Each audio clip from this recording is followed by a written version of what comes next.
A câmera está tão esperta que ela está capturando até aluno que entra na sala. Mas não pode, você está ficando inteligente demais. Daqui a pouco ela está, né, já querendo dar opinião. Eu tenho medo dessa. Né? Quer falar Mas eu não acho isso. Câmera negacionista. Já pensaram?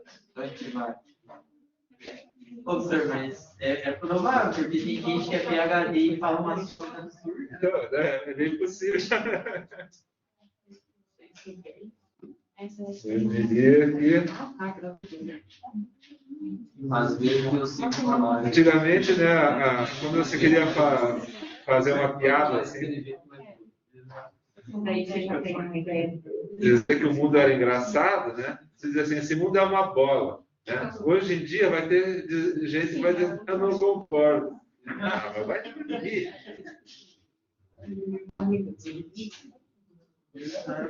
Vai dormir, quem sabe você acorda na Terra plana.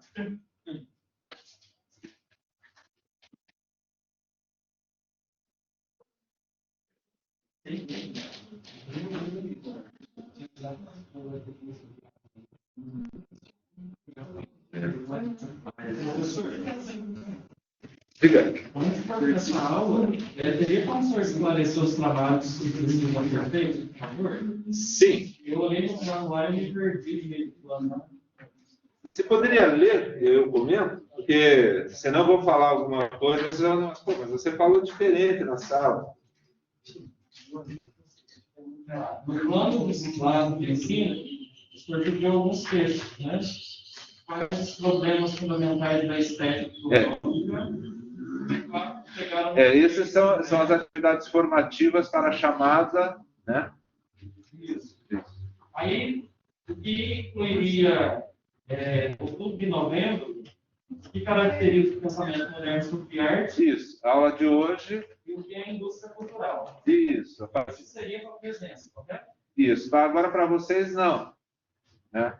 Então, vocês, no caso aí, vão fazer o trabalho apenas para que eu veja como é que vocês estão pensando, mas não vai valer presença. Né? Eu vou também, para quem fizer todos, eu vou dar um ponto. Entendeu? Porque agora eu vou mudar um pouco a abordagem, porque vocês vão estar aí na sala, daí o que faz esses trabalhos, né? Obrigado. Deixa com vocês aí, caso alguém apareça, daí vocês passam, estão perto da porta. E aí depois lá também deve que seja feito um projeto, né, sobre escolher um autor e analisar uma obra de arte. Isso. Aí é o seguinte, eu estava comentando com ele, é uma abordagem livre, tá? Eu não vou colocar uma formatação para vocês, mas faça uma coisa racional, assim, entendeu? Que em padrões acadêmicos, né? Mas não vou ficar dizendo para vocês, olha, faça um tipo 12, tantas páginas. Eu quero que vocês peguem um autor que a gente trabalhou em qualquer fase do curso, né? Pegue uma obra de arte e faça um comentário sobre a obra baseado naquela estética, né? Por exemplo, pega uma obra de arte da Idade Média ou da Renascença, por exemplo, Rafael pinta uma Madonna, certo? Aquilo pode ser considerado, do ponto de vista do Platão, né, uma atividade mimética, ou seja, uma cópia da efetividade, uma cópia do real. Pode ser uma peça clássica de música?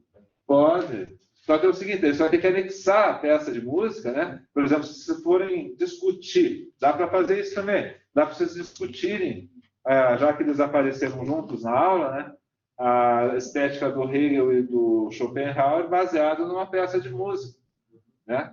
Se para aquilo ali seria eventualmente, né, estaria no topo da hierarquia das artes, para o outro não era tão importante assim, porque não tem nada dito lá. Agora, se você pegar uma peça que tem letra, daí a conversa inverte. Schopenhauer vai despotencializar aquilo justamente porque entra a representação na história, e para ele a música não é uma arte representativa, né? Então vocês podem comentar nesse sentido, né? Por exemplo, quando a mesma obra de arte do Rafael, uma Madonna, né? Do ponto de vista do Aristóteles, já não é simplesmente uma cópia da realidade. Entra o quê? A performance do artista ali. Ele entende que aquilo ali é formativo, que aquilo ali produz algo, não é simplesmente uma cópia, no sentido como se fosse um xerox, assim, né? Xerox mal feito da natureza. E, por fim, é o mapa mental, né? Isso. O mapa mental, ele deve simplesmente colocar, situar, né, a disciplina, né, quer dizer, o contexto da disciplina, com seus principais conceitos e autores. E aí também é uma livre interpretação, o que não quer dizer que vocês possam não incluir os autores, né, porque daí é um absurdo. Mas assim, como vocês vão utilizar os autores e as obras, os conceitos, aí também, porque eu quero ver porque como a gente está numa atividade estética e não numa atividade de mecânica ou de engenharia, não tem que ser precisamente, né? Mas é lógico que eu quero saber como é que vocês, aristotelicamente, podem ser produtivos em cima disso, né? Então, é um pouco um certo cuidado técnico, assim, de ficar em parâmetros acadêmicos, né? Não viajar, né? Se pode defender, não, mas pô, os filósofos pré-socráticos e Nietzsche, né? Eles escreviam poemas, né? Escreviam filosofia e poemas. Daí eu quero que vocês me mostrem que vocês são capazes de fazer isso. Não é batatinha quando nasce se esparrama pelo chão, né? Tem que ter conceitos, tem que ter ideias. Né? Não pode ser um troço totalmente estereotipado, assim, né? Tipo, fiz há meia hora atrás para te entregar, né? E daí pega mal, né? Fica uma coisa meio constrangedora. Mas fora isso, uma coisa que vocês façam assim, seriamente, mas assim de uma perspectiva pessoal, será muito bem-vinda, tá? Então não se estressem demais do ponto de vista do rigor, assim. O que o senhor quer exatamente? O que eu quero mais exatamente é que vocês, ao par de colocarem conceitos e falar dos autores, põe um pouco de vocês naquilo, né? Faça um pouco de crítica também, né? Mostre o que vocês pensam daquilo. É interessante que você chega num doutorado, por exemplo, tem muita gente que acha que basta uma pesquisa do gênero assim, tipo coleção de conteúdo. Há 2 anos atrás, teve uma tese que eu fiz banca, e o sujeito ele fez uma tese, sem brincadeira, de 800 páginas, que já é uma ofensa, né? Porque, pô, você tem que ler 800 páginas, né? De uma tese de doutorado, né? Não é, né? Não é os cursos de estética do Hegel, né? Tudo bem, você sabe que são os cursos de estética do Hegel, você vê lá a quantidade de volume, você vai lá e compra já sabendo o que é aquilo, né? Então você se prepara para ver. Uma tese de doutorado tem um certo padrão, né? Você vai ficar ali 200, 250 páginas. Você tem que pensar que a pessoa tem que ler aquilo, né? Senão o cara pega um mês antes para ler 800 páginas, e você não consegue entregar 6 meses antes a tese, né? O cara ler 800 páginas, você entrega um mês antes. Daí você está dizendo para o professor, olha, lê 800 páginas em um mês. Né? Daí o cara, ao invés de ele fazer uma tese, ou seja, defender ideias, ele faz uma coleção da pesquisa dele. É quase como se fosse uma narrativa da pesquisa. Sabe? Assim, tá. E o que você está querendo dizer com isso? Ah, daí o cara ficou ofendido. Você percebe? Né? Então, eu já vou avisando, assim, é bom a gente fazer esse exercício mental de juntar as coisas, sabe? Como é que vocês vão absorver conteúdo se vocês não pensarem? Né?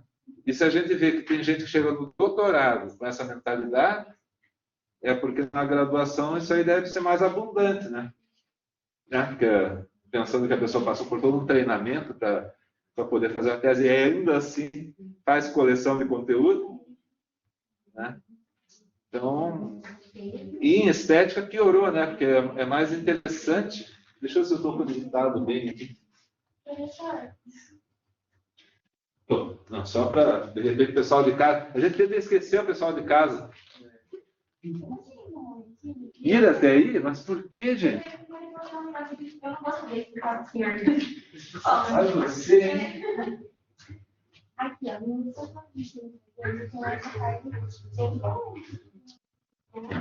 E a gente está bem confuso.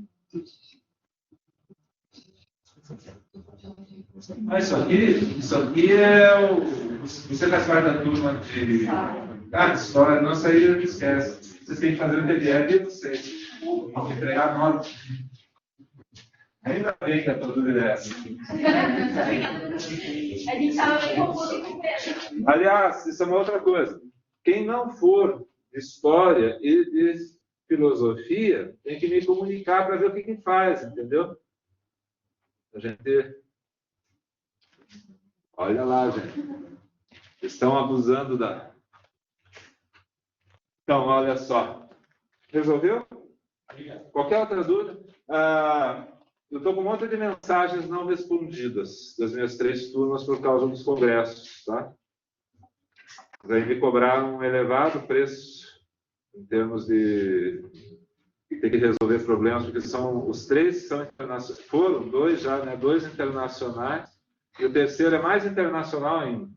Então, você é obrigado a falar com estrangeiros que têm dúvidas muito simples, assim, para nós, mas que para eles não faz, assim, eles não fazem a menor ideia, sabe? E aí fica naquela dependência de você e tal. Então, é isso que está gerando um pouco de dificuldade.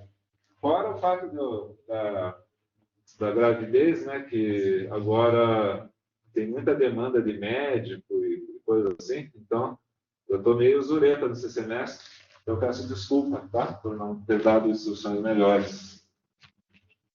Mas eu me esforço.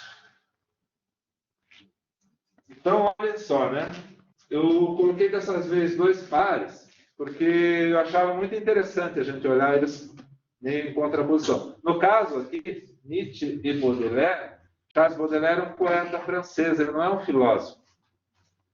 Embora ele tenha uma obra crítica sobre a arte. Né?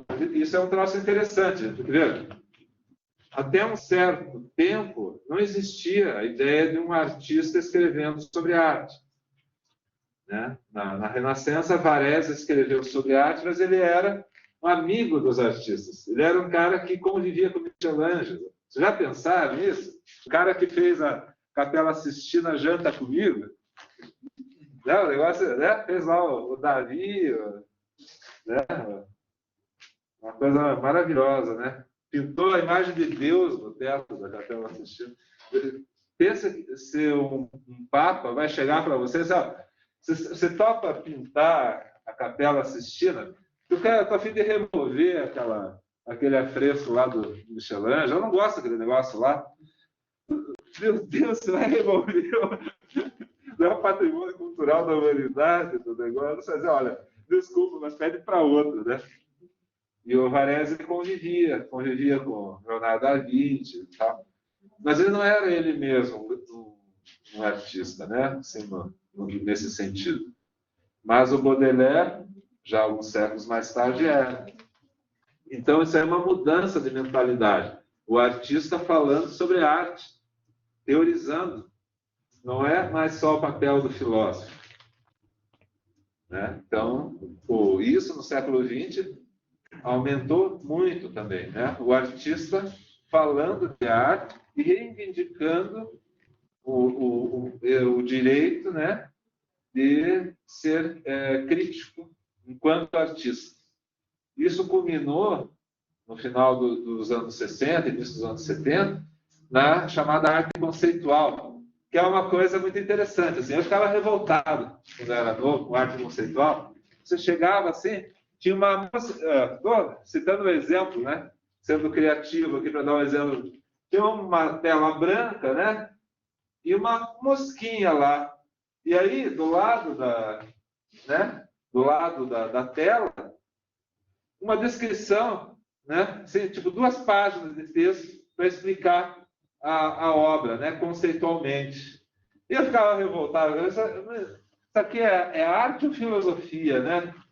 Depois eu comecei a aceitar melhor essas coisas, porque comecei a me interessar mais por filosofia.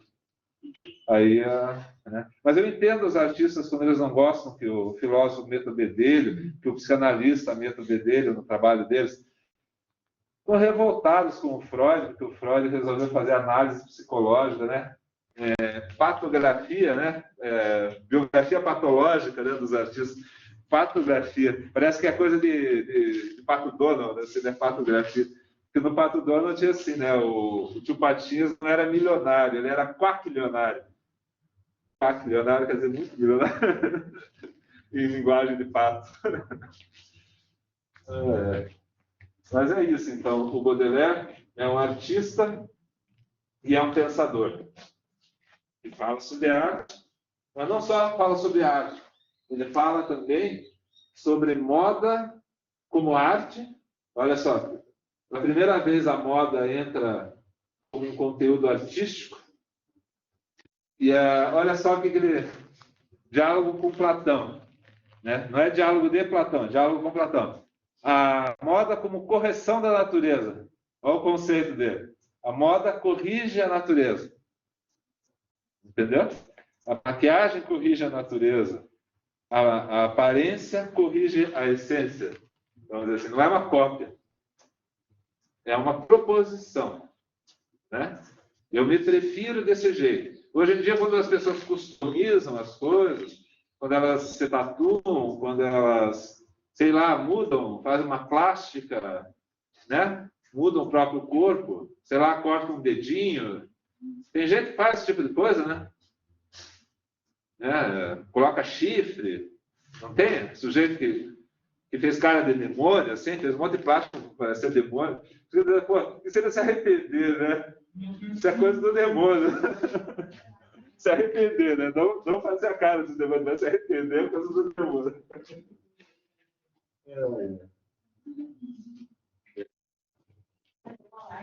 Ô, gente de casa, desculpem, eu estou meio desconectado de vocês, eles começaram a fazer pergunta aqui. O povo da sala. Deixa eu ver aqui. Qual que é? Estou recuperando um pouco a história, deixa eu ver se isso aparece. Aparece. A história da última aula, né? Deixa eu dizer o que tem a ver Baudelaire. Esquece Baudelaire, né? Mas é Baudelaire que ele fala, né? É que nem Bela, Beau, né? Não é Beal.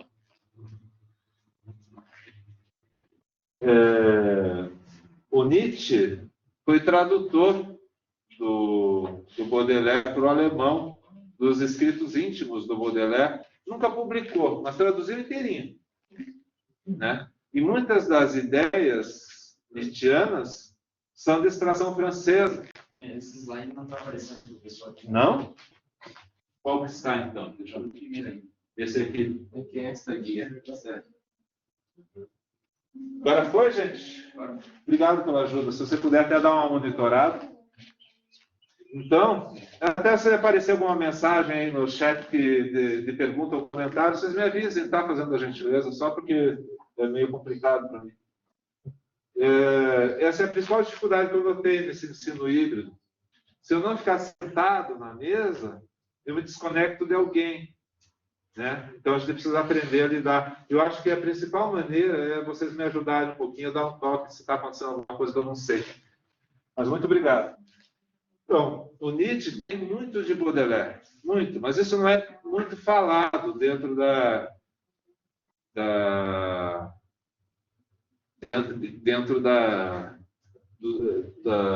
dizer assim, da fortuna aí dos pesquisadores nietzschianos, não aparece muito. Mas muitas das coisas que ele fala, por exemplo, contra Schopenhauer, são de extração baudelariana.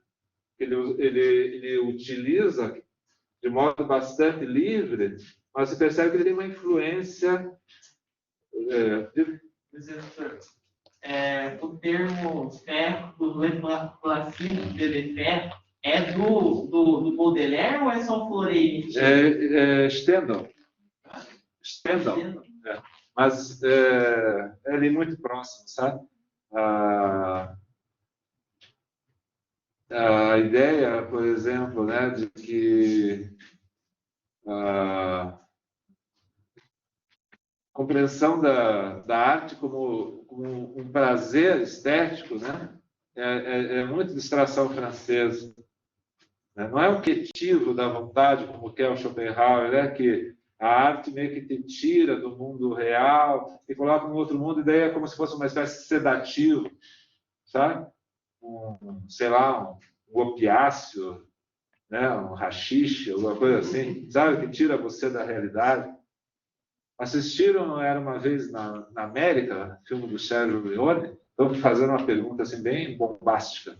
Assistam. É um dos melhores filmes que já foram feitos. Mas lá aparece o personagem de um gangster, né?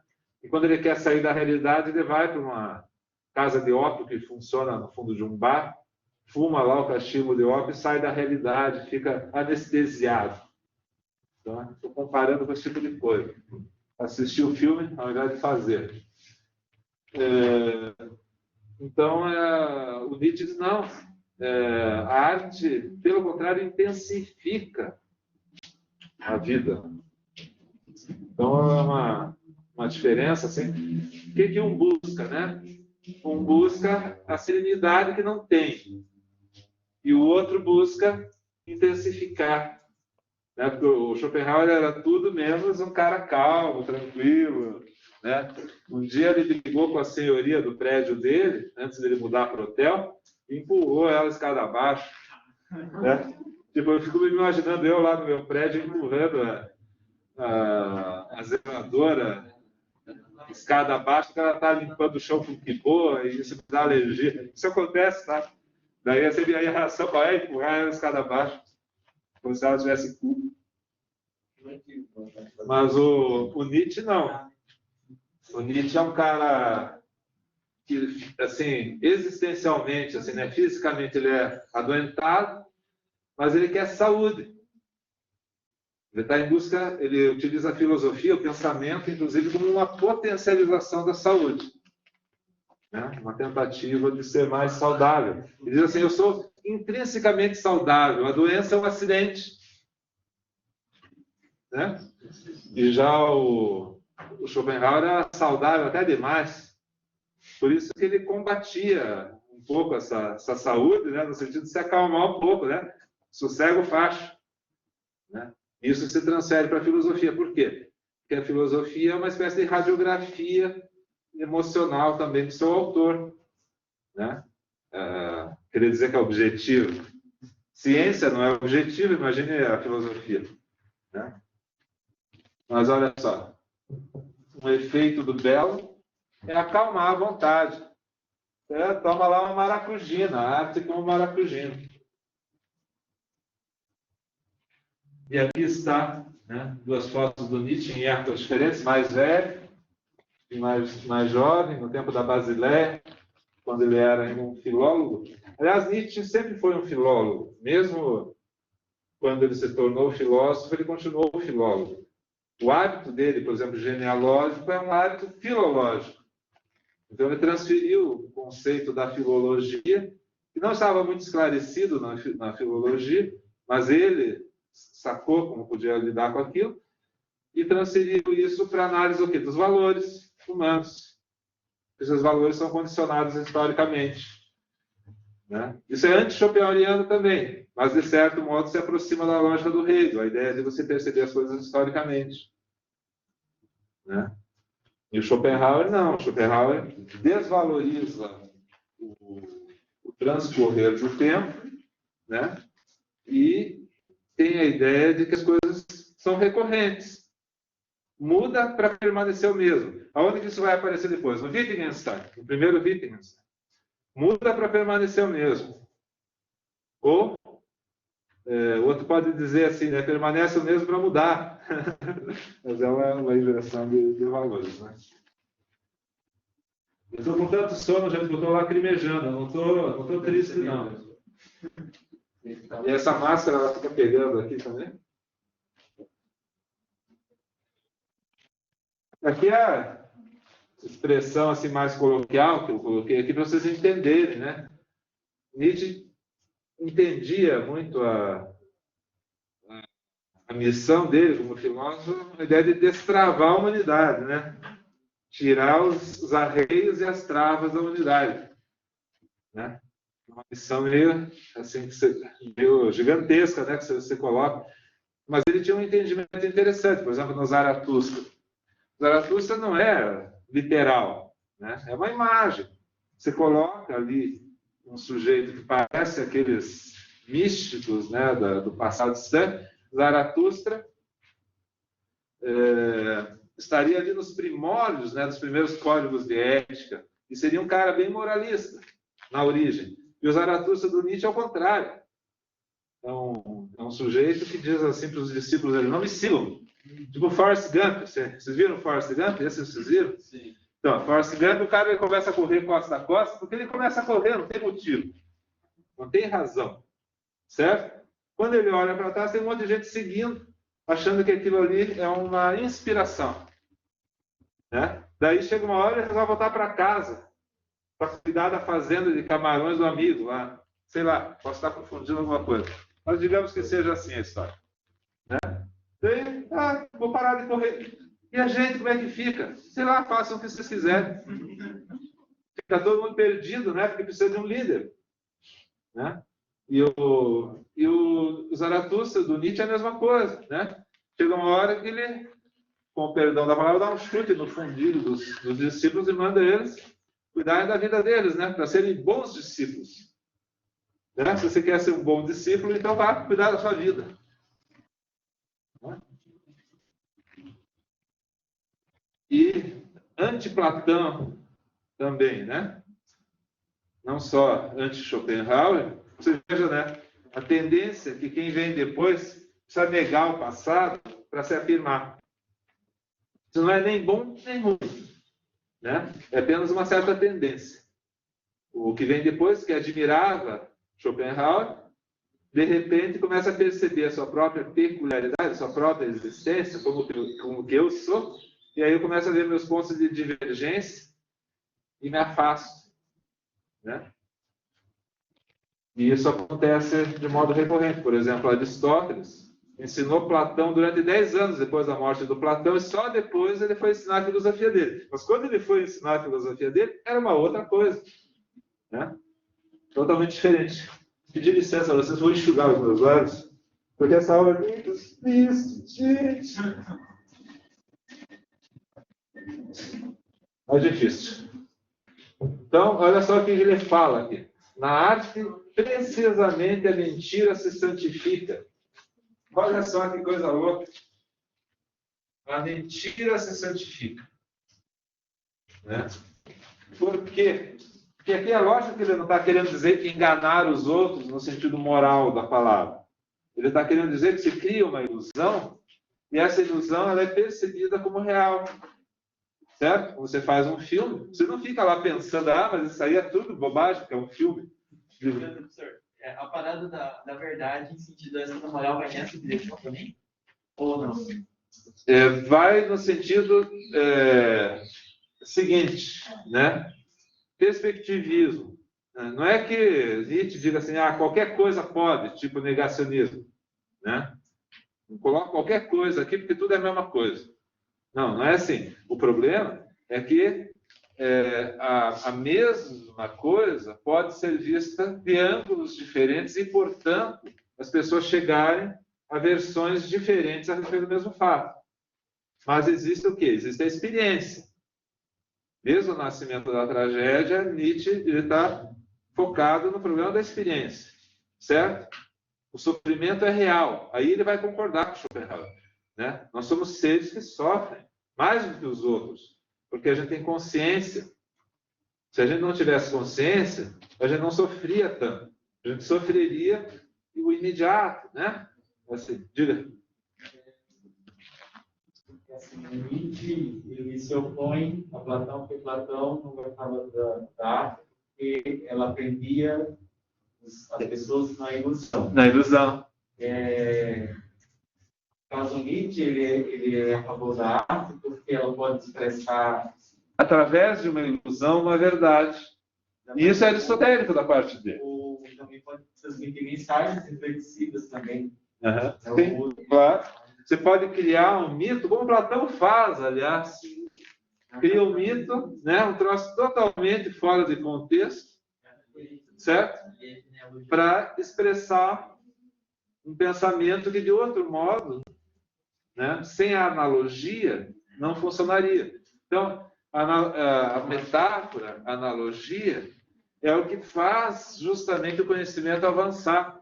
Em ciência, por exemplo, em psicanálise, existem conceitos heurísticos, ou seja, conceitos que você coloca no lugar do desconhecido para juntar pedaços, para você poder interpretar, certo? Para você fazer a amarração entre os fatos, né? Hipóteses científicas precisam ser provadas, né?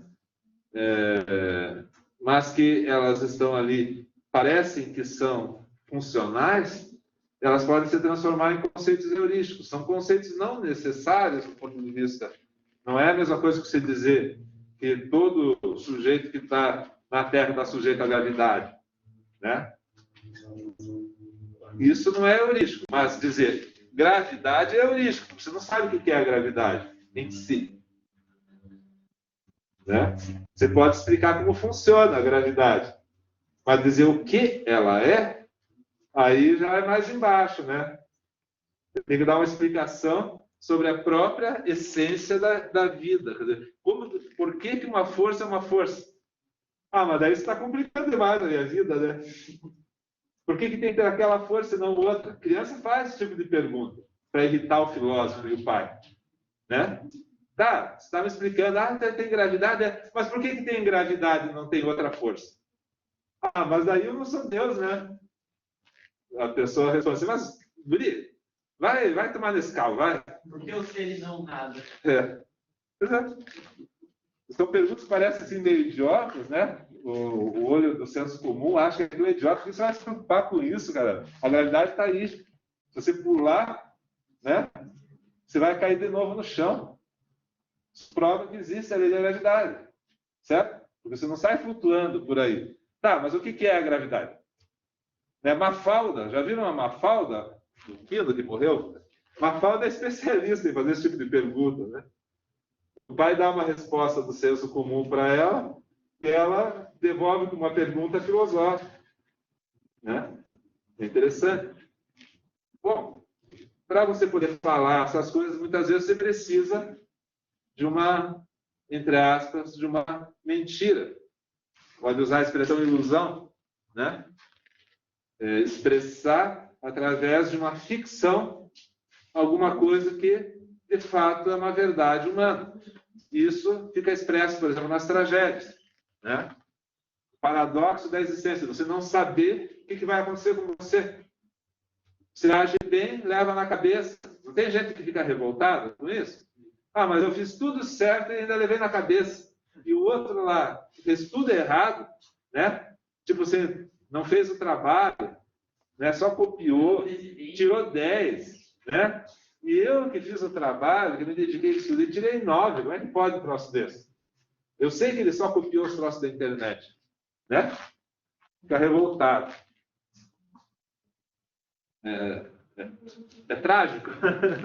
Né? A gente não sabe o que pode acontecer com a gente nunca. No entanto, quando você coloca isso numa história, uma história mentirosa, certo? Aqueles personagens nunca existiram. É mentira.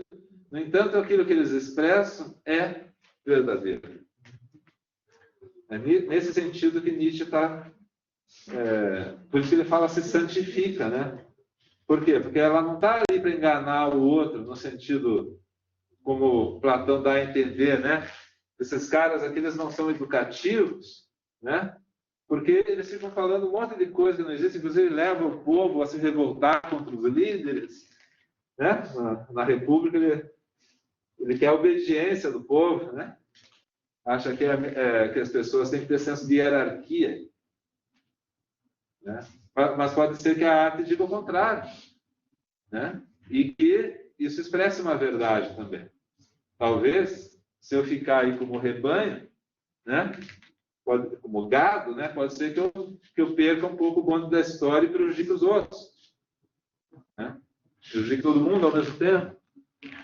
Então, às vezes é preciso desobediência, né? digamos que a ordem que seja dada a você seja para matar seu pelotão lá na guerra. Tem um filme chamado A Cruz de Ferro, Sam Peckinpah, o nome do cineasta. Excelente cineasta americano no final dos anos 60. Cruz de Ferro você passa com o exército nazista e não com o exército americano. Mas ele quer o quê? Ele quer mostrar que tem gente lá. Né? Não é uma apologia do nazismo, mas assim, quer mostrar que tem conflito lá dentro também, que não é assim uma horda de robôs. O tenente quer proteger a sua tropa. Não quer que as pessoas morram de graça. Tudo bem, a gente está numa guerra, mas eu não vou lá expor os meus homens de graça para eles morrerem assim. Só morrerem. Porque vão morrer. E o general quer uma promoção, e a promoção virá se ele mandar os caras para morrer. E adivinha o que ele dentro? Vão morrer. O tenente diz não. E aí tem que obedecer, vai. Né? Só que acontece o seguinte, o outro exército, que é o exército provavelmente americano ou russo, vem mais do que o general imaginava, e adivinhe, o próprio general fica em risco. Adivinhe daí o que acontece com o general? O general fica com medo e sai que nem uma galinha no terreiro, correndo assim. Sabe? Super corajoso. Mensagem, né? Tipo, você foi para arriscar a vida dos outros, você é corajoso. Na hora de arriscar a sua, você é covarde. Né? Isso tem em todo lugar, né? Não é só no exército. Né? Então, vocês vejam a força da arte, né, para comunicar as coisas. Né? Tudo é mentira. Aqueles personagens nunca existiram. Né? Mas eles são potencialmente verdadeiros. Eles expressam verdades humanas fundamentais. Né? E, nesse sentido, o próprio sofrimento é transfigurado em força para a existência. Né? Esse é o sentido nietzschiano do niilismo. Né? Não é simplesmente o niilismo de, então a gente tem que se resignar com o peso do desconhecido, tal. Não, a gente usa isso para superar as condições anteriores de existência. Entende? A gente usa metáforas, imagens, arte, né? Por isso que a arte é tão importante para o Nietzsche, né? A arte como um todo. E ele não vai fazer essa distinção entre mundo verdadeiro e mundo aparente, né? O Hegel e o Schopenhauer, eles ficam se degladiando com problemas metafísicos que para o Nietzsche já não existem mais. Diga. Então, tipo, essa questão, ela necessariamente vai se encaminhar para uma crítica do dualismo. Vai. E que envolve também necessariamente uma crítica, bom, como a gente já mencionou, né, do que ele chama de ética socrática, platônica. Né? No sentido desse dualismo mesmo. Quer dizer, o mundo verdadeiro e o mundo aparente tem o efeito de desvalorizar o mundo aparente. Né? E ele quer o quê? Afirmar a existência terrena. Schopenhauer, ele afirma a existência terrena, mas ele é pessimista porque ele continua mantendo os valores metafísicos. Então, o que acontece? No cristianismo há esperança. Né? Em Schopenhauer não há esperança. Ele cai nesse buraco. Né? Se você nega um mundo transcendente e, ao mesmo tempo, mantém as categorias do mundo transcendente, você é obrigado a concluir, né, só aquela primeira parte. Esse mundo é um vale de lágrimas. No cristianismo, você tem um outro mundo, né, que é uma esperança, né, de redenção. Para quem acredita isso. Né? E a gente não tem, kantianamente falando, você não tem como desautorizar isso, porque você não tem o outro conhecimento, né? Quer dizer, o conhecimento transcendente para dizer, olha, em termos absolutos isso é mentira. Né? Então, não é assim que funciona. Agora, se você admite, já como pressuposto, né, que existe só esse mundo terreno, mas mantém a ideia de que ele é um vale de lágrimas, e não tem um mundo transcendente para conduzir as pessoas depois que elas morrem, vai todo mundo para o inferno, né? O inferno já é aqui. Percebe? Então, é por isso que a filosofia do Schopenhauer é pessimista mesmo. Né? É pessimista com gosto, vamos dizer assim. Né? É decadentista. É declinista. Né? Mas isso não é o mal em si também. Né? Quer dizer, é uma questão de como que você enxerga o mundo. E é justamente esse o problema. Cada um tem o direito de se acostuma, né, a enxergar o mundo de uma determinada maneira. Né? E isso é uma questão de valores. Né? Quer dizer, cada um tem seus próprios valores. A gente não pode chegar para pessoa de uma cultura diferente, por exemplo, e dizer que aquilo tudo é besteira. Né? Porque a nossa tendência é essa, né? Você chega lá no Xingu, olha o pessoal vivendo na aldeia, está tudo certo lá. Mas você chega e já começa a botar defeito. Mas o pessoal tudo de pé no chão. Né? Eles não trabalham. Né? Tem que acordar cedo para trabalhar, daí às 6 da tarde tem que voltar para casa. Mas não é assim que eles vivem. Né? Daí você chega lá e diz, vocês têm que viver de outro jeito. Né? O ser humano faz isso o tempo inteiro. Né? Mas a gente aqui, na filosofia, a gente tem que entender que cada filósofo é como se fosse uma cultura dessas. Né? Cada filósofo é como se fosse uma cultura. Você tem que respeitar, mais ou menos, os parâmetros dele. Né? Você não precisa comprar o peixe do filósofo, né? Pensar como ele. Mas entender, compreender, tentar entender como é que aquilo funciona. Aí você não briga com ninguém, né? Você articula, você vê as diferenças. Né? Objetivos diferentes, preocupações diferentes. Né? Não bom ou mal. Né? E um pouco da crítica nietzschiana vai nesse sentido justamente, abrir um pouco os olhos para as diferenças. Né? E valorizar como as pessoas justamente se afirmam na diferença. Então, é uma filosofia que pode ser interessante para a nossa contemporaneidade, porque a nossa contemporaneidade quer, junto com todo esse movimento opressivo, né, que existe aí, de ultradireita, há também uma valorização da diferença e uma tentativa de se afirmar na diferença. Né? Nietzsche pode ser um instrumento para se pensar isso. Né? Então, quando ele fala aqui, por exemplo, da vontade de ilusão tem a boa consciência a seu favor, opõe-se bem mais radicalmente do que a ciência ao ideal ascético. Né? Esse outro mundo, né? E essa ideia de você despotencializar o corpo, tirar do corpo a sua potencialidade, né? Criativa, existencial, e viver só dentro da cabeça. Se proteger dentro da cabeça. Né? Ficar sem corpo algum. A cabeça alada de um anjo sem corpo algum. Isso é uma frase do Schopenhauer, não é nem do Nietzsche, tá? Eu estou fazendo contrabando aqui de bebidas. Sabe que no tempo da lei seca nos Estados Unidos, eles faziam contrabando de bebida, né? Que não podia ter bebida oficial. Então, a arte, né, como ilusão, vocês vejam assim, a valorização da arte, inclusive dentro da ciência.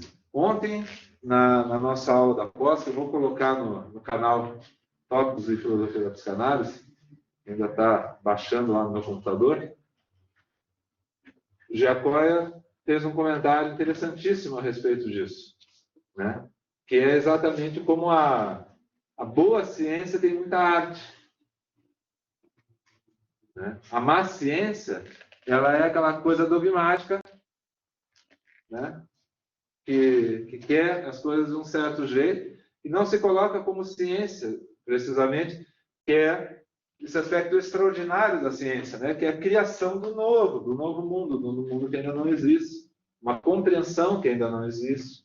E tudo isso é interpretativo, tem um aspecto artístico nisso tudo. Né? Então, a presença da arte na humanidade é salutar. Né? E combate bem mais do que a própria ciência, porque até a própria ciência precisa da arte para funcionar adequadamente, porque senão ela vira ciência dogmática, né? É como aquela médica que foi para a CPI e que, diante do negacionismo, fala assim que nós sabemos. Né? Bom, cientista não deve dizer que sabe, né? O cientista deve dizer que pesquisa, que há controvérsia, mas assim, a controvérsia está dentro de parâmetros científicos. Só que eu sei que para ela lá era difícil, no calor do momento, né? Você acaba largando uma dessas. Mas ela não percebeu que ela estava sendo dogmática na expressão dela, né? E é justamente isso que a arte combate. A arte combate a certeza, né? E coloca as coisas sob a perspectiva da dúvida, da incerteza, mas isso é colocado de modo santificado. A gente tende a se apegar, né, a um ideal, assim, porque a gente quer segurança. A gente quer viver na segurança. Mas a arte nos ensina a viver na incerteza, que é muito mais a realidade. E não tem problema viver na incerteza, mas as pessoas odeiam, né? As pessoas querem segurança. Tem gente que está ali com 16 anos, está pensando na aposentadoria, né? Ao invés de viver a vida, está pensando né, no momento onde vai poder congelar a existência numa situação lá e desfrutar de meia dúzia de anos naquilo. Né? E a ideia do verdadeiro antagonismo, né, é exatamente Homero contra Platão. Homero é o sujeito que, através da poesia, coloca um mundo para os gregos viver. E esse mundo, ele não é só um mundo verdadeiro, ele é um mundo verdadeiro povoado de mitos. Né? E, no entanto, toda a cultura grega antiga vive dentro do mundo homérico. Né? Vive dentro desse mundo.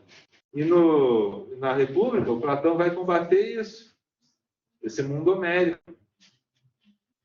Como se esse mundo homérico não tivesse dado certo, né? E a gente precisasse corrigir. E a verdade, né? Platão, né? A gente precisa da verdade, né? Para combater esse mundo homérico. A gente precisa ir atrás da verdade. E aí ele coloca um preconceito em cena, né? A ideia da unilateralidade da verdade. Por quê? Porque se ele exclui o Homero e as mentiras santas do Homero, ele está sendo unilateral. Né? Por quê? Porque ele não admite que as pessoas vivam de acordo com a sua própria cultura, que é uma cultura que foi colocada por Homero. Espontaneamente elas vivem daquele jeito. Ninguém obrigou ninguém a ler poesia. Né? Alguém já obrigou você a ler poesia? Então, no entanto, né, isso vai formando consciências, vai. E é justamente contra isso que o Platão se insurge, né? A ideia, por exemplo, de colocar um mundo verdadeiro, e esse aqui é um mundo falso, né? Isso aí é uma coisa unilateral. Porque eu posso dizer, bom, esse mundo aqui é verdadeiro, e esse teu outro mundo aí é falso. Né? Alguém já comprou ticket para o mundo das ideias? Ninguém viajou de avião para o mundo das ideias? Né? Vou dizer, isso é mentira. Certo? Platão constrói mitos. Platão faz uma moral estética. Olha que coisa curiosa, né? Platão faz uma moral estética. Né? Ele constrói valores a partir de uma estética, ou seja, ele é um artista. Não é danado isso? Então, esse que é o problema. E isso nos leva a quê, né? A uma ideia de decadência, né? E aí ele vai diretamente para Schopenhauer também, né? Por quê? Porque ele vai fazer a crítica justamente do Schopenhauer a partir do modo como Schopenhauer combatia a sexualidade. Mas não que ele dissesse assim que vamos eliminar a sexualidade, né?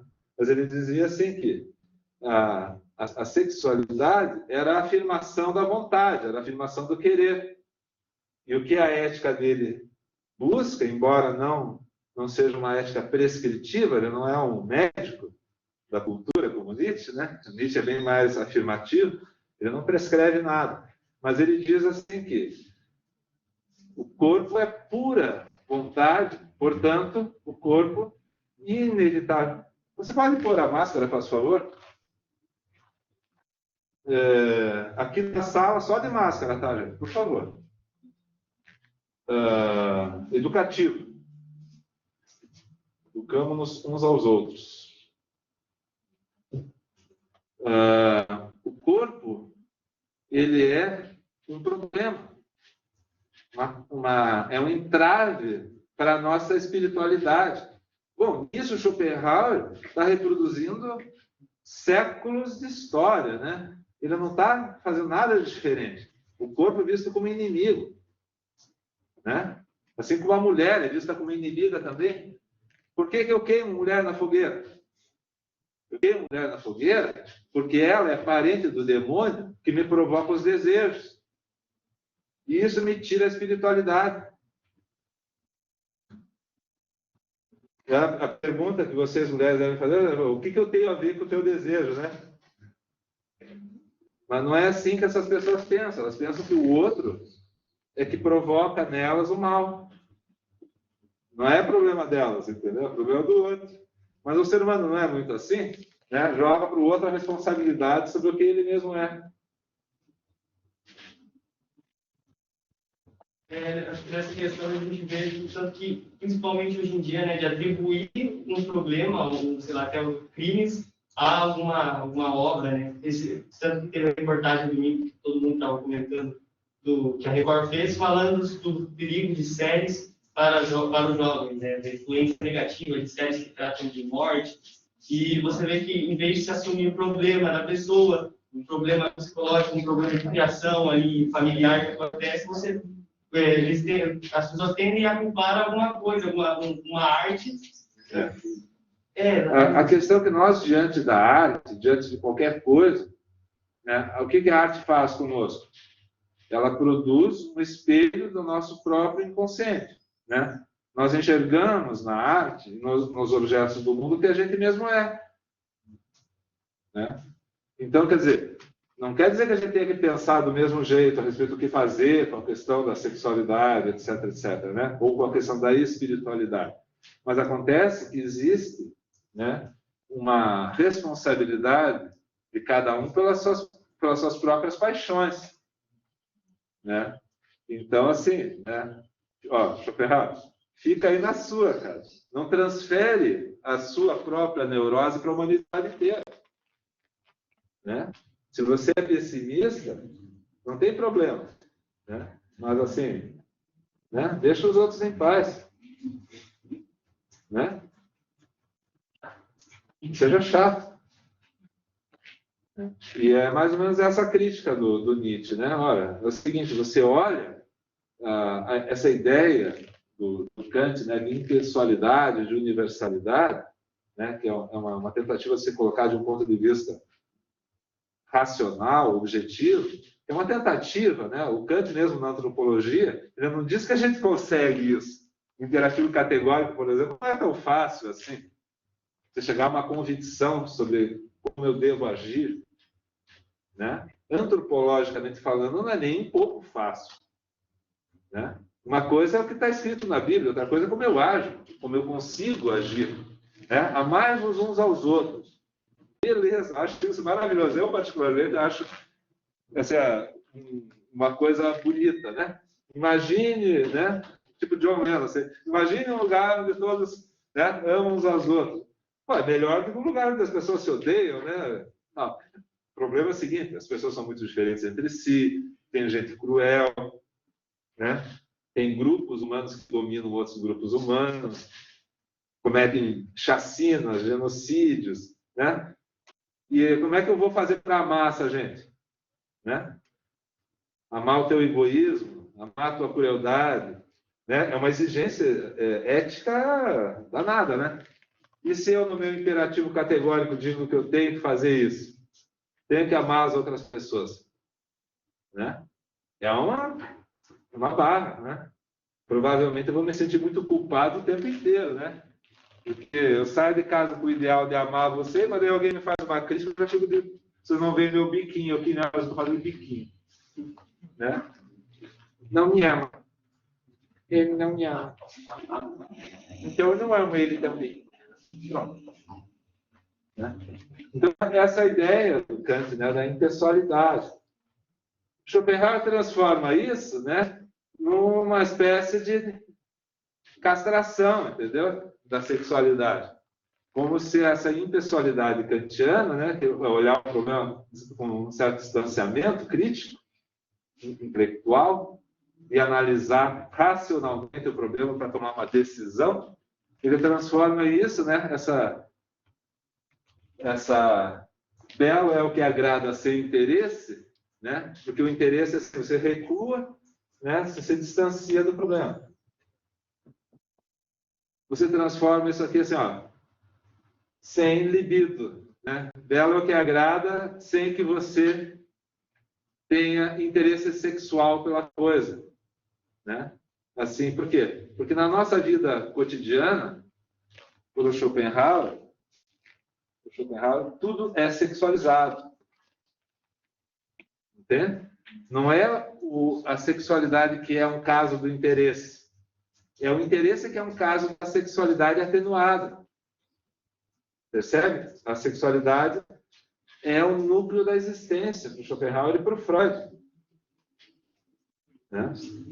Sexualidade é o núcleo da existência, a coisa mais importante que existe, na afirmação da vontade, na afirmação do querer.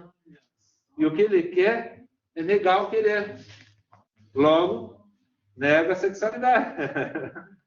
Não é interessante? É um raciocínio, tá, gente? Não quer dizer que essa seja a verdade da vida da existência. Mas ele defende isso com argumento. Né? Veja, o núcleo da existência é a sexualidade. Como que as pessoas se reproduzem? Por sexualidade. Como que a vida segue adiante? Por sexualidade. Logo, o que eu tenho que negar? A sexualidade. Conclusão lógica.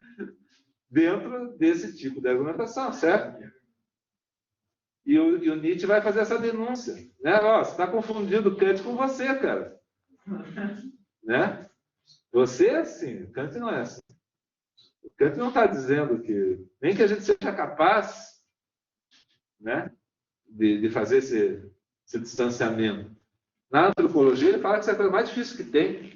Você conseguir chegar numa condição, né, a ponto de você dizer assim categoricamente, assim, né, que você opta por uma coisa.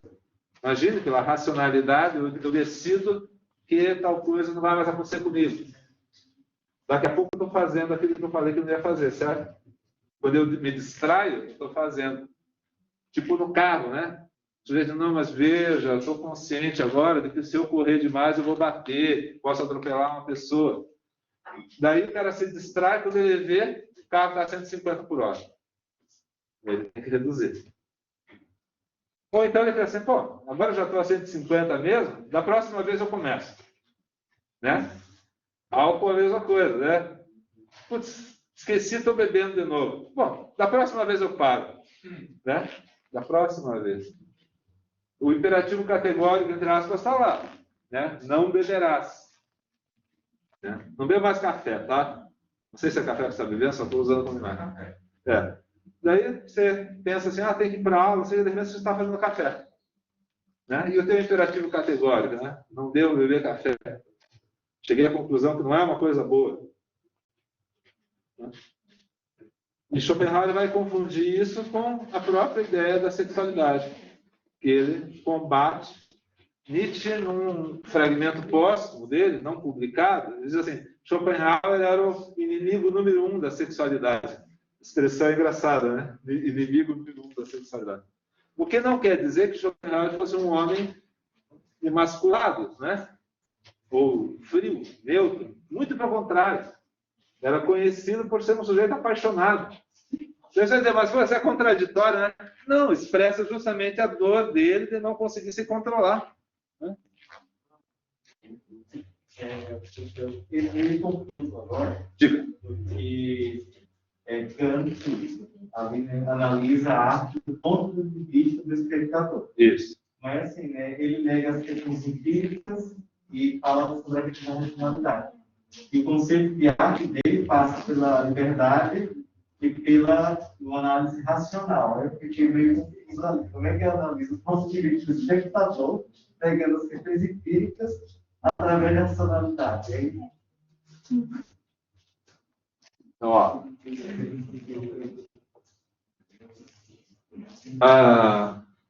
ponto de vista do espectador é a contemplação, né? Então, a contemplação, ela é um tipo de racionalidade, né? Só que é uma racionalidade que o Kant vai dizer que é um livre jogo de conceitos. Ela não se refere diretamente ao empírico, né? No sentido assim que a minha mente fica livre para pensar o que eu quiser daquela obra. Até porque não tem consequências, né? No sentido assim, não é uma decisão que a pessoa toma.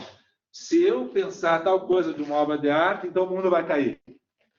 O mundo não vai cair. Eu vou sair dali e vai continuar tudo normal.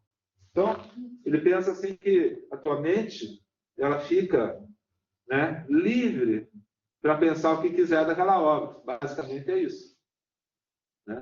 Então, simultaneamente ali você tem um objeto do mundo, que é um objeto artístico, né? E nesse sentido é empírico, mas ele faz um efeito sobre você como o quê? Contemplador, como espectador. E nesse efeito não tem mais relação empírica, né? Não vai produzir conhecimento nenhum, assim, no sentido objetivo da palavra, né? Mas isso aí pode ser negado também. Eu tenho um argumento, por exemplo, para dizer que isso pode não ser assim, sabe? Mas será que essa questão de relação que o João falou, a gente pode ver, por exemplo, que por mais que o espectador, basicamente, seja de acordo com a interpretação do espectador, geralmente as pessoas tendem a ter uma interpretação bem parecida, né? De acordo com alguma obra, por exemplo, um filme. Uhum. Você vai assistir o filme ou o artista ele tenta passar uma mensagem ou às vezes passar algo, um significado. Então, por mais que seja a gente faça a nossa interpretação de maneira livre, a nossa mente faça uma interpretação meio que não foge muito do senso comum, por exemplo, né? Então, isso vai depender muito, e aí entra uma outra coisa que Kant pega da tradição do Burke, lembra que a gente deu uma olhada no Burke?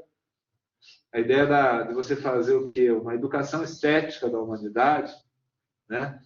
Isso é uma ideia kantiana também.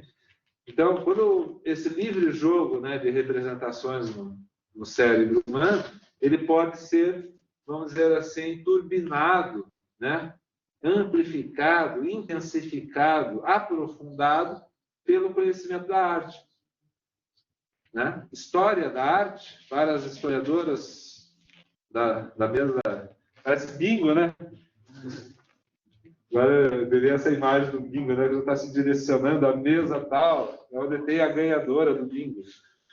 É a historiadora, né?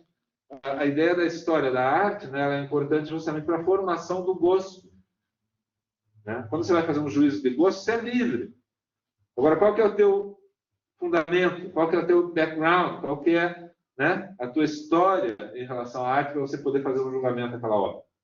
Você nem sabe como é que ela se situa na história da arte, né? Por que aquela obra é possível, né? Porque vocês pensarem assim, imagine Picasso, né?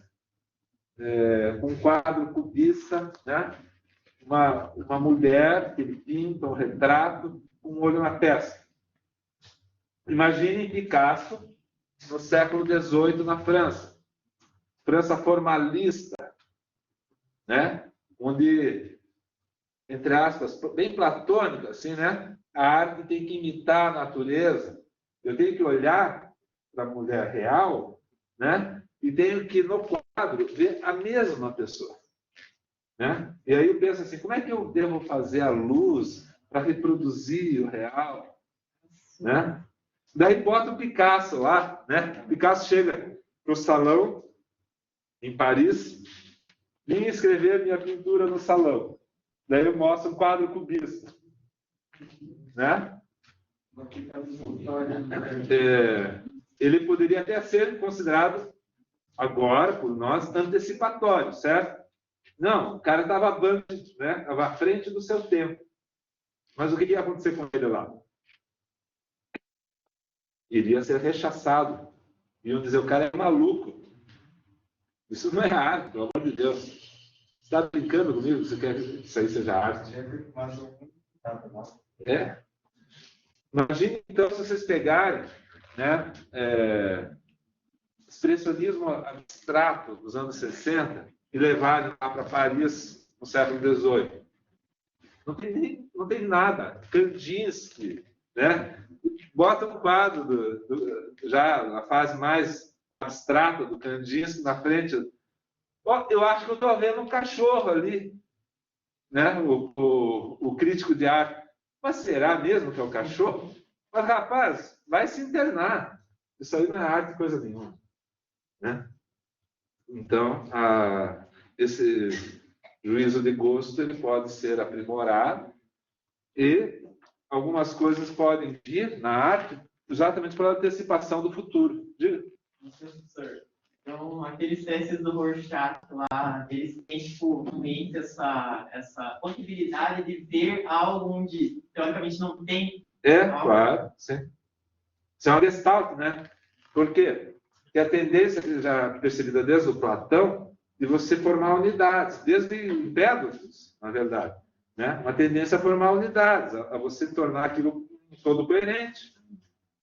Certo? Mas você vai tornar aquilo todo coerente de acordo com o quê? De acordo com o teu fundamento, aquilo que tem fundamento. Né? Se vocês apresentarem, por exemplo, uma obra que daqui a 200 anos vai ser considerada obra de arte, agora, eu não sei qual é o efeito que vai fazer. Né? Pode ser que adiante 200 anos de história, mas pode ser que seja totalmente ignorada, tipo Van Gogh, né? Exato. O Van Gogh é um cara que vendeu 5 quadros na vida para o irmão, sei lá, alguma coisa assim. O irmão tinha lá os quadros, né? Ele era mercador de arte, né? E aí entra direto aqui no nosso problema. Né? Isso é aquilo que eu tinha comentado para vocês antes, né? Belo como uma promessa de felicidade contra, né, o belo como um quietivo da vontade. Né? Então, o que acontece? Já desde a filosofia na época trágica dos gregos, o Nietzsche, até um pouco inconscientemente, tem essa valorização da vida. Ele quer valorizar a vida, a nossa vida concreta. Dizer que ela tem valor. Né? Por quê? Porque ele vive numa época também onde isso é despotencializado. Né? Tem um ambiente onde a nossa vida ela é desvalorizada em favor de uma outra vida. Ele não quer isso. Não interessa se ele está certo ou errado. Né? Não é esse o nosso problema. O nosso problema é que ele pensa assim. Ele se coloca nessa posição. Valorizar a existência na aparência. Já que você fala, né, em essência e aparência, então, na minha opinião, isso que você chama de essência é estética, né, é uma forma criada, e isso que você chama de aparência é o mundo real. Né? Então, é chamar a gente para viver nesse mundo.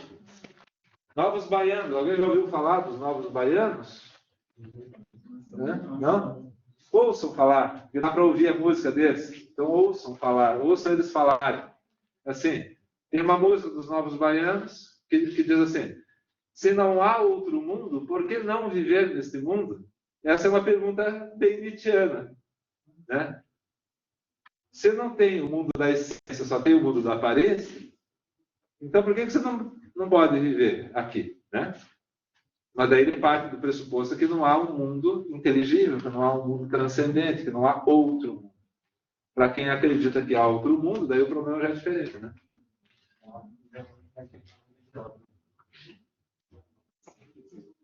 E a pergunta é, o Nietzsche é um perigo? A mesma coisa que perguntar, a mulher é um perigo? Entende? Só é um perigo para quem for suscetível de se incomodar com as coisas. Entende? Eu posso acreditar no mundo transcendente e não me incomodar com Nietzsche. Não, ele pensa assim, deixa aí, certo? E a ideia, né, do quem tem razão, né? Pigmalião e Galateia. Olha só, aqui é um mito grego, né? Do artista Pigmalião, que faz a escultura. E olha como isso aí tem a ver com a história da arte. É um negócio incrível.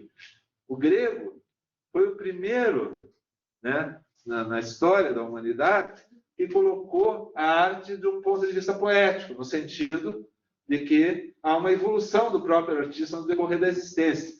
Se vocês pesquisarem na internet, Fidias, F-I-D-I-A-S, vocês vão ver que as obras dele tiveram uma evolução ao longo da carreira. Eram bem mais brutais no começo, e depois era a perfeição. Talvez o maior escultor, né, da antiguidade. Pigmalião era uma espécie de Fídias, né? Daí ele faz Galateia, que não é uma mulher, é uma estátua, né? E adivinhe, ele faz uma estátua tão bonita que se apaixona por ela. E aí os deuses se apiedam dele e transformam ela numa mulher de verdade, né? Então, essa questão de essência, aparência, né, depende muito da perspectiva, certo? Por quê? Porque aquilo que está na aparência, que seria a estátua, pode ser para alguém tudo. Entende? É assim, ele pode não se interessar por uma mulher de verdade, mas ele pode se interessar por arte. Entende? E, de certa maneira, né, a gente não pode fazer um juízo de valor, né, daquilo que é objeto de interesse de um ser humano, porque não é a nossa maneira de entender as coisas, né, a gente desvalorizar. Na nossa época, isso é uma questão importante, né, porque as pessoas já saíram dos armários, né, as pessoas querem ser o que elas são, né, e para isso elas precisam assumir que são, de certo modo, um pigmalião, né, na existência. Eu gosto de estátua, e daí? Né? Algo assim. Daí os deuses se apiedam dele, né? E permitem a ele, né, desfrutar, né, desse amor que seria proibido, não pela moral dos meus consumidores, seria proibido pela física. Pela teologia, sei lá. Mas é interessante, né? E aí retrata o momento em que ela ganha vida. Mas tem essa outra questão. O grande artista, ele dá a vida à sua obra, né? Isso aparece de novo em Edgar Allan Poe, contista americano. O retrato ovalado. Está tudo gravado aí, então fica tudo bem. Que horas são, gente? Sim. Ainda dá tempo. Edgar Allan Poe, né, o retrato ovalado é mais ou menos a mesma história, só que do ponto de vista do pintor. O sujeito se apaixona, se casa, né, com aquela mulher que ele ama apaixonadamente. E o que ele quer? Registrar na tela a beleza dela, o amor que ele sente por ela, né? E aí, olha o que acontece. Daí o cara é mais mórbido, né, do que o mito grego. Tem essa morbidez da modernidade, né? E o cara, ele fica tão obcecado em pintar a beleza dela e o amor, né, que ele vai contra a beleza e contra o amor dela, porque ela tem que ficar lá posando para ele até ele acabar a pintura. Então ela não come, não dorme, não vai no banheiro, não faz mais nada. Professor, isso me lembra muito um jogo chamado Layers of Fear, que eu acho que é baseado nisso. Pode ser. Porque o que acontece? O protagonista, lá, acho que você não sabe muito sobre ele, você vai descobrir um pouco mais. É um jogo de terror, mas o que acontece? Ao longo do jogo, você vai coletando peças, etc., para compor um quadro. Se você fizer o final correto, que tem diferentes finais, ele pinta com perfeição a mulher dele. Se não, não. Mas é interessante porque os componentes, né, e a mulher dele já morreu. Uhum. Ela virou meio que um espírito que assombra a casa. Uhum. Aí o que acontece? Um dos componentes, por exemplo, é sangue. Ele quer usar sangue de verdade, sangue da mulher dele, para pintar a mulher dele ali. Tá? Então, parece uma fantasia em cima do conto. E o conto é simplesmente assim, ele fica tão obcecado E quando ele dá a pincelada final, ele diz assim, está pronto. Ele olha e a mulher dá o último suspiro e morre. Por causa dele que ele pintava. Né? Olha essa coisa louca. É, de certa maneira, Pigmalião e Galateia. Né? E aqui está o nosso Charles Baudelaire. Morreu também jovem, relativamente jovem, cerca de 44 anos, como o próprio Edgar Allan Poe, que, olha só, o Nietzsche traduz Baudelaire, Baudelaire traduz Poe para o francês, do inglês para o francês. Então, há uma espécie de conexão espiritual, né? Uma espécie de conexão espiritual entre eles.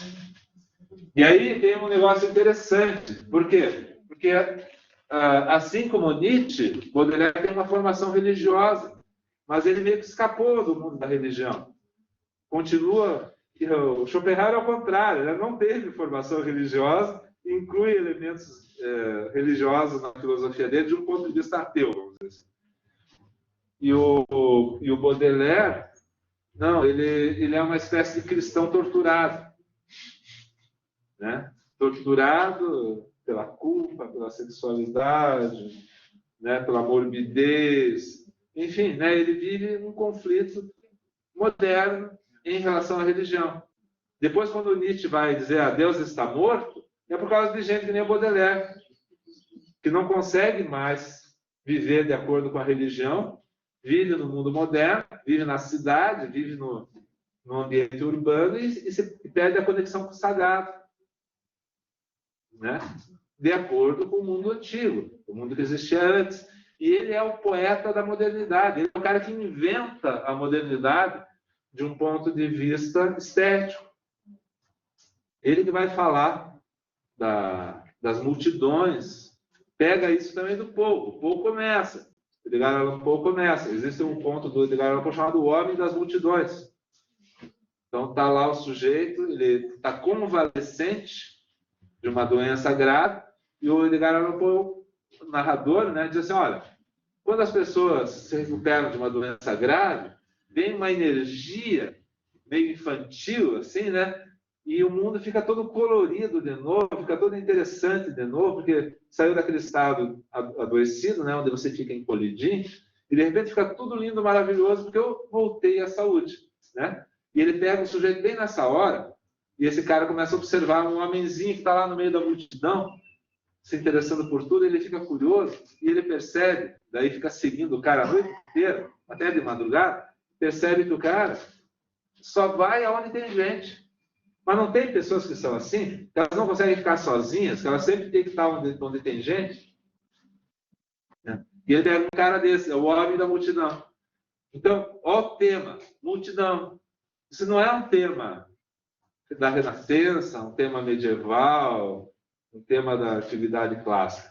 É um tema de um mundo superpovoado, cheio de máquinas que facilitam, né? que dão estrutura para que as pessoas se reproduzam e ocupem o espaço do mundo. Sabe por que a gente precisa do Hans Jonas hoje? A gente precisa do Hans Jonas por causa da modernidade, por causa do capitalismo, por causa da industrialização. O grego, diz o Hans Jonas, não era capaz de destruir o mundo. Nós somos. Né? Então, é esse mundo, nós somos capazes de fazer muita coisa, por exemplo, reproduzir uma imagem. Né? Na época dele, os jornais já reproduziam imagens de guerra, se não em tempo real, depois de alguns dias já estava todo mundo uma imagem da Guerra da Crimeia. E quem fazia isso eram desenhistas, pintores, fotógrafos, que daí mandavam para os editores, e isso era reproduzido. Isso é uma coisa da modernidade. Né? E aí vem a coisa do sketch, da arte rápida, sabe? Da pop art, da arte industrial, tudo isso que depois veio em função da época do Baudelaire. Né? Então, só para a gente fechar por hoje, na próxima vez a gente continua daqui, né? A ideia de algo entre o eterno e o provisório, a arte. ele faz uma espécie de conciliação, né, da essência e da aparência. A arte é isso tudo junto. Só que a essência, aí, no caso, não é uma essência realmente revelada. É uma espécie de aspiração humana por um mundo mais essencial, por um reconhecimento da verdade. Isso é uma aspiração humana. Não é uma coisa real, assim, no sentido que você vai atingir mesmo. Né? A beleza ideal. Tá, ideal para quem? Né? Mas tem a aspiração. Né? Encontrar o verdadeiro amor. Todas essas coisas, assim, né? E o Baudelaire ele vai surpreender, às vezes, esse ideal no mais fugidio. Tem um poema do Baudelaire, última coisa que eu falo, poema do Baudelaire, onde passa uma mulher por ele, que está no café, e ele não esquece mais daquele olhar. Veja, é um olhar. Não é assim um romance que eu tive, não é um relacionamento que eu tive. É uma pessoa que passou e olhou para mim. Né? O eterno no provisório. Fechou por hoje? Gente, obrigadíssimo. Vamos ver o que o pessoal de casa tende a ficar quietinho, né? Ô, gente. Fazer o que, professor? É a vida, né? Estamos só ouvindo. É a vida. Elias, eu nunca mais ouvi a sua voz, Elias. Eu estou aqui, professor, ouvindo aí você, né? Você hoje está mais dando atenção Não me para a deixe sala e só. está tranquilo. Grande abraço para vocês. Até, professor.